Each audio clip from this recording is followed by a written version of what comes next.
In a peaceful town where the people were always cheerful, something unusual happened one night. Strange sounds began to rise from the cemetery. In the darkness of the night, the dead began to rise one by one from their graves.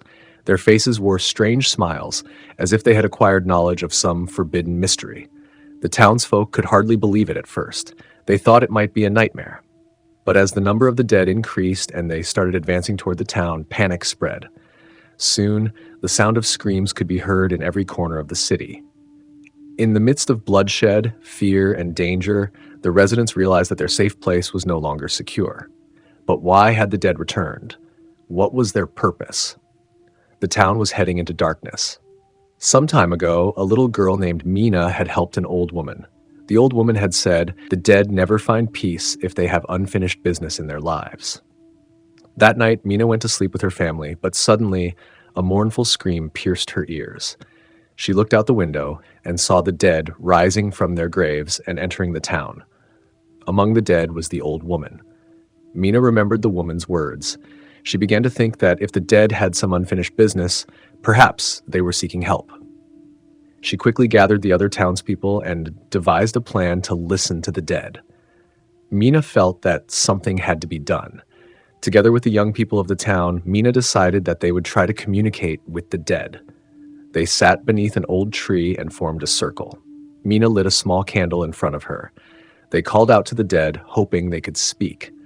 Surprisingly, a strong wind began to swirl around the tree. One of the dead, the old woman, approached them.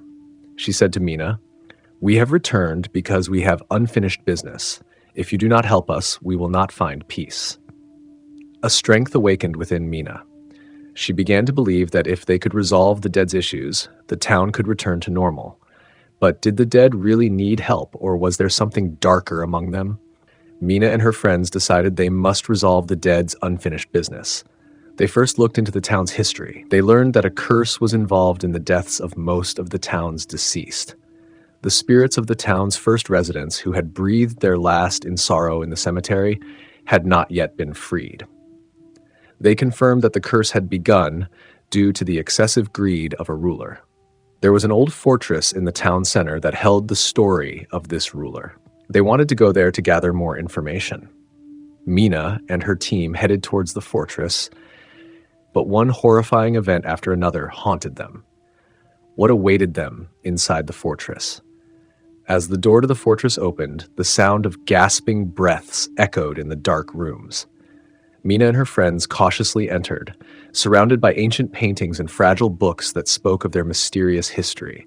They found a book in one corner that began with the ruler's name and details of his gruesome deeds. Suddenly, they felt an invisible force swirling around them. As they read the book, a ghost approached them. It began to say, "And for those who kill restless souls, a severe punishment awaits. I know what you have come for, but you should not reveal this truth." Mina froze in fear. Could they truly fight against death? When the ghost asked them why they had come, Mina bravely replied, "We want peace for the residents of the town." The ghost said, "To achieve peace, you must stand against the darkness within you and see if there is much darkness hidden in your life's history." Remembering the ghost's words, Mina and her team began searching the town's old history. They discovered that the ruler had killed a group of innocent people during his reign, creating terror in the town. The dead were still restless because of that incident, their anger and thirst for revenge burning within them. Mina realized that revealing this truth could make them even more dangerous to the townsfolk. Yet, the only path to peace lay in unveiling this truth. Mina and her friends decided to inform the townspeople of everything they had discovered. They organized a gathering in the center of the town. There they shared their findings. At first, the townsfolk were stunned. They had no idea such a dark event was part of their history. Some people became confused, while others grew angry. But Mina emphasized a crucial point. This is our past, but we can change it. We must bring peace to our dead. Her words inspired the townspeople. Some decided to honor the town's heritage and history by holding a ceremony in memory of the dead. But what would be the outcome of this ceremony? The townspeople began preparing for the event. They gathered old paintings and historical information that would honor the dead. The ceremony was set to mark a new chapter in the town's history. Mina and her friends organized a memorial for the spirits of the dead. The event would take place in the town's ancient temple, where peace would be granted to the souls of the dead. The day of the ceremony arrived, and all the townspeople gathered. But as the ceremony began, strange noises echoed around the town, and suddenly a fierce wind began to blow. Mina and her friends watched in fear as the dead began to express their anger.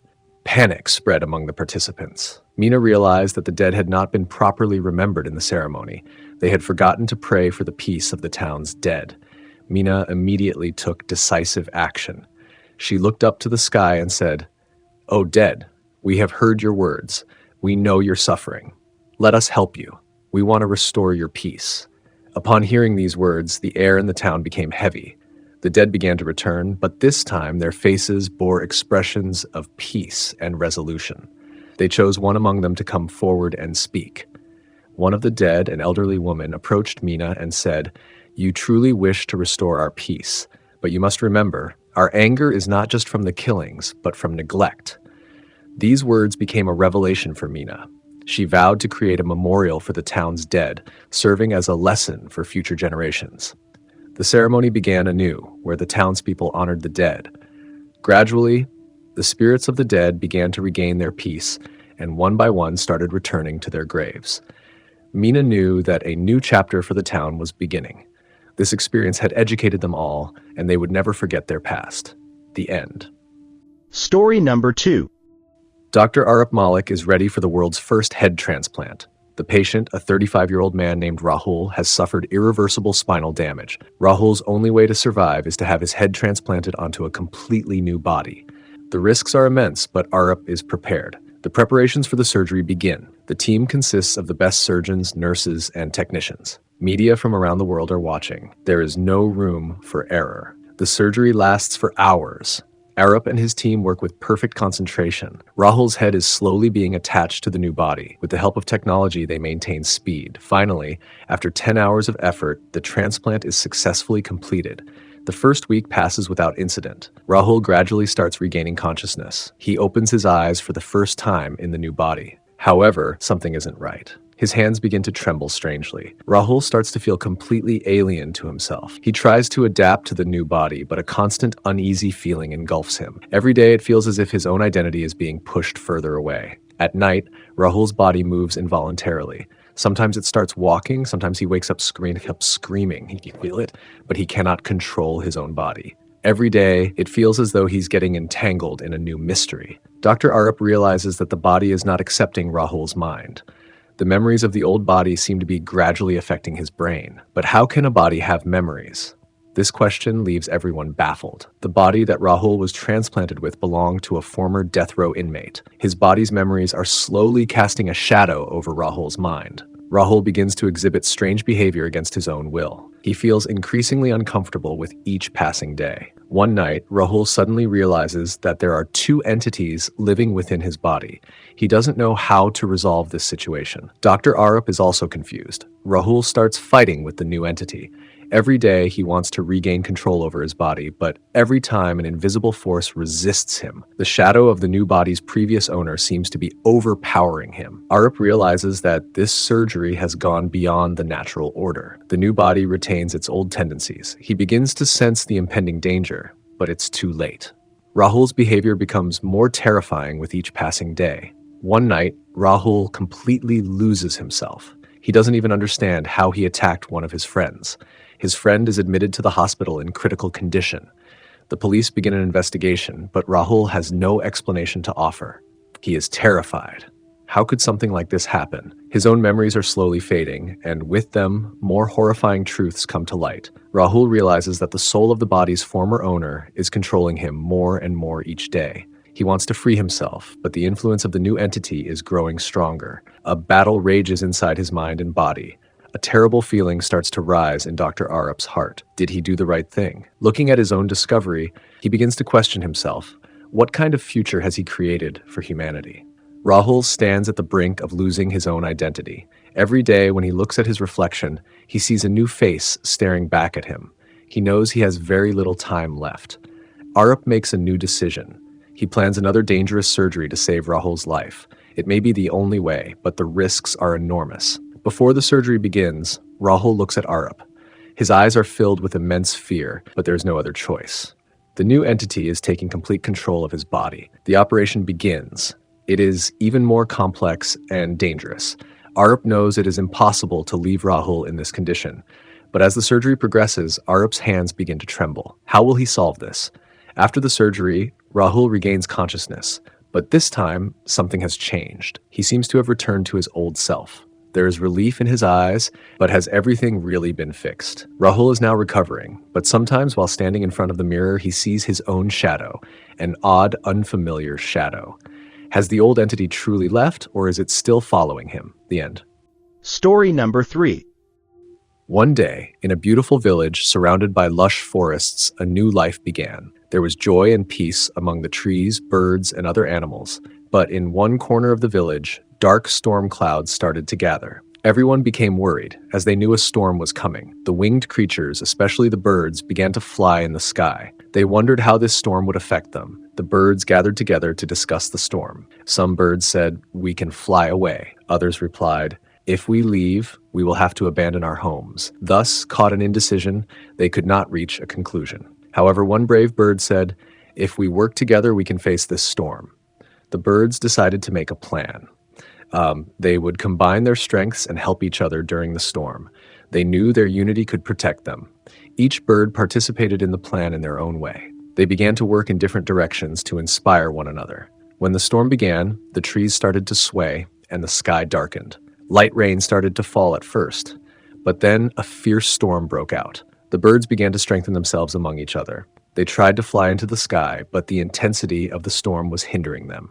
In this situation, they realized that if they were alone, they would lose. During the storm, a large tree fell, breaking one bird's wing. The other birds descended to help that bird. However, the strong winds were obstructing them. They understood they had to work together. At that moment, a sense of fear and despair spread among them. The birds united and stood by that injured bird. They thought that there was strength in unity. They spread their wings and prepared to fight against the storm. Another bird said, "If we stay together, nothing can stop us." This courage gave them renewed strength. The winds of the storm gradually intensified. The trees began to sway and clouds of dust rose from the ground. The birds flew into the storm together. They started flapping their wings in a coordinated rhythm. An optimistic thought spread among them that if they remained united, they could stand against the storm. A powerful gust of wind suddenly blew one bird away from its companion. The other birds quickly tried to find it. However, the strength of the wind confused them. They realized they needed to be more careful. Friends began to encourage each other to be mindful. During the storm, the birds continued to fight. They united their strength against the intensity of the wind and the rain. Each bird began to pray for the others. They knew that their experience of staying together would help them. But the winds continued to strengthen, and the situation grew tougher. During the storm, the birds struggled to find their friend. But suddenly, they heard another bird's call. "I'm here!" That bird's voice gave them a lot of hope. At that moment, they realized that when they combined their strength, they could face any problem. The intensity of the storm began to gradually decrease. The birds gathered together in one place. They then understood that they were as strong as they were weak. After the storm passed, they gathered with new determination to return to their home. The birds finally began to fly towards their dwelling. They were beside each other and felt the need to be together. There was joy and exultation among them, as they knew they could overcome everything together. However, they were concerned about what their home would look like after the storm. As they approached their home, they became disheartened. Their dwelling was destroyed. The plants had fallen, and the birds had lost their shelter. This sight brought feelings of horror and sorrow to their minds. However, they knew they had to unite and start anew. The birds decided to rebuild their home. They began to work together. Different birds started to help in various ways. Some went to gather small branches while others began to create new shelters. They knew that unity was their strength. During the rebuilding process, an old bird came to help them. It said, "There is new life in death or destruction." These words instilled new hope in the birds. They realized that their battle was not over yet. They began to search for new possibilities. During the rebuilding process, the birds started to form various new friendships. They began to collaborate with other creatures to create something new. Different species of birds came closer to each other and began to work together. This friendship made them stronger together. When everything was rebuilt, they organized a competition. Through this competition, they could test their skills and abilities. The birds began to learn new techniques and encourage each other. They knew that this competition would strengthen their unity and friendship. The competition began, and all the birds joyfully participated together. They tried their best and encouraged one another. With each step, they achieved success and excitement grew among them. However, a twist was waiting amid the celebration. During the competition, an unknown danger began to emerge. Behind the trees, a large predator was approaching. It was targeting the birds. In this situation, the birds knew they had to unite and confront that danger. The birds prepared to take on the test of courage. They stood together and began to fight against the predator. There was unity among them, and they were ready to protect themselves. The predator was observing the birds, but the birds bravely stood their ground. The predator was taken aback by the birds' strength and unity. They created a formation, moving towards it. The predator began to question, should I go against them? Seeing the courage of the birds, the predator started to change its heart. It realized the meaning of their togetherness. The birds began to approach it and extended a hand of friendship. The predator accepted their friendship and lost its desire for revenge. The predator formed a bond with the birds. They began to gather food together and prepare for a new life. This new beginning built a new relationship among them. The birds understood that a new continuity was arriving in their lives. In the power of friendship, the birds found new inspiration. They started to make new plans together and help one another. There was new self-confidence among them, as they knew they could accomplish anything together. The birds learned new lessons from the predator. They realized how important friendship and unity are in life. They started to learn from the predator and built courage within themselves. A new perspective emerged among them. One day, a forecast for a new storm came. However, this time the birds were not afraid. They knew they would confront this storm together. The predator was also prepared to be with them. They united to stand against the storm. The storm began, but the birds bravely worked together. The predator stood by them, helping them. They flew together through the storm, demonstrating how strong their friendship was. They knew that through their unity they could overcome everything. After the storm, the birds were committed to reclaiming their dwelling. They began to start a new life. The power of their friendship and unity gave them new life. They knew that to face any danger, they must stand together. Although they had weathered the storm, new challenges began to emerge before them. They started to adapt to the new environment. The birds, along with their friend the predator, prepared to confront these new challenges through their unity and friendship. They knew that these new challenges would make them even stronger. The birds moved forward into a new life with the predator. They understood that unity, friendship, and courage would always help them. This new beginning marked the start of a new chapter of strength and courage among them. They knew their story was not over here, but that a new beginning had started.